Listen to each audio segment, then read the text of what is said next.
Hi guys, and welcome to the Family Fudge. I'm Jennifer, and today on Thrifty Thursday, I'm sharing 10 summertime activities that are fun for the whole family. And all of these ideas are either free or almost free, so stay tuned.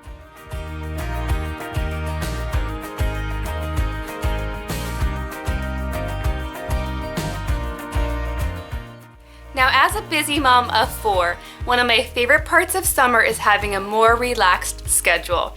We're not doing school, we don't have as many play dates, and it's just a more relaxed time in general. But with that often comes the "Mom, I'm bored" statements from all of my kids.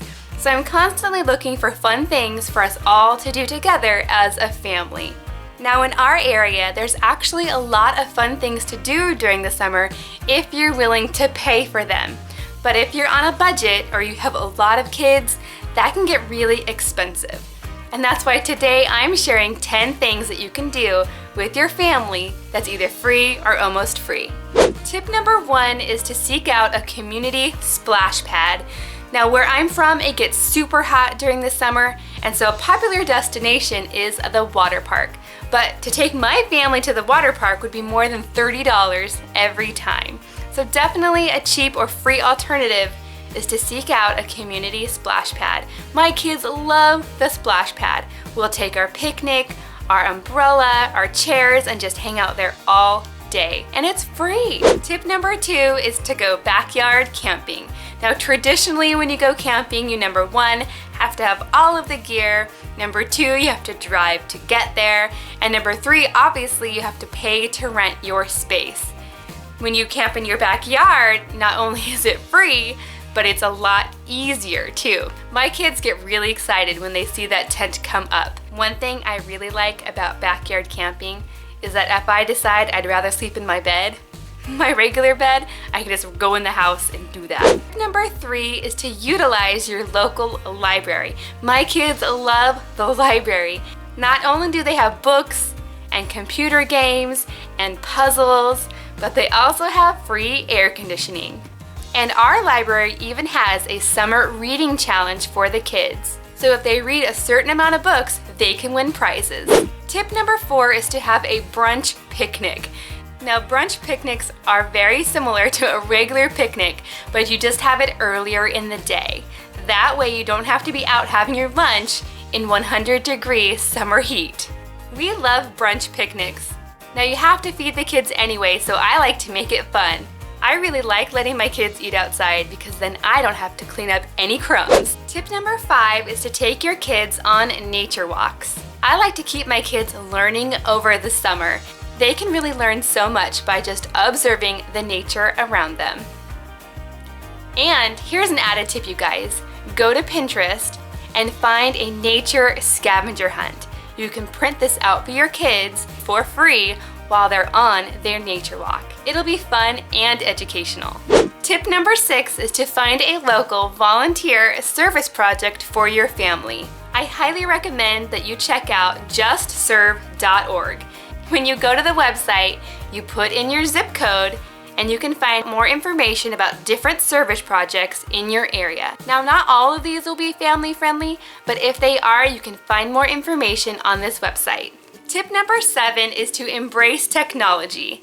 Now, I know a lot of moms talk about having a screen-free summer, and I think that is great. But what I like to do is use technology to my benefit. Let me show you what I mean. If you go to YouTube, you can actually find so many free resources to keep your kids active over the summer.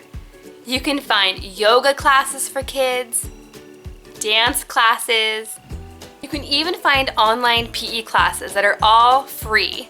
My kids love these videos. It keeps them jumping and moving, dancing. There are fun songs. We highly recommend it. Tip number 8 is to use the things you already have in your house to build an awesome indoor fort. My kids love making forts. All you need is a couple of dining room chairs. To this we throw over a sheet and we weight it down with some heavy books. Then the kids bring their blankets and their pillows, and they make it really comfortable in their fort, and they can hang out there for hours. Now here's a tip, you guys. Make sure your fort is big enough. I will often make a girls' fort and a boys' fort just to avoid any fighting. Tip number 9 is technically a chore, but depending on how you look at it, it could be a really fun activity, and that is to wash Mom's car. This is definitely something that needs to happen anyway. My kids love to help me wash the car. Mostly they play in the water while I wash the car, but it's usually a fun time for everyone. And if you wash your car at home instead of taking it to the car wash, you can actually save a lot of money.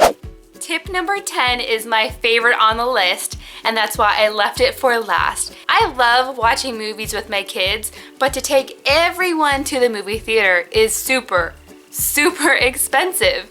And so that's why I love to have family movie nights at home. If you're on a really tight budget, you can even check out a movie from the library and it'll be free. For our family movie nights, we always like to make popcorn.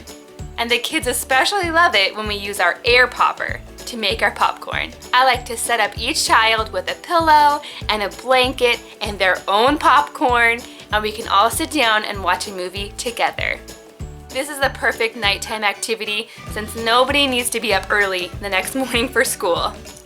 Okay friends, I hope you found this video helpful. If you did, could you please give it a big thumbs up, and don't forget to subscribe for future videos. Also, if you have any tips on fun family activities that are free or almost free, please leave them in the comments down below and I'd love to check them out. Thanks for watching and I'll see you next time.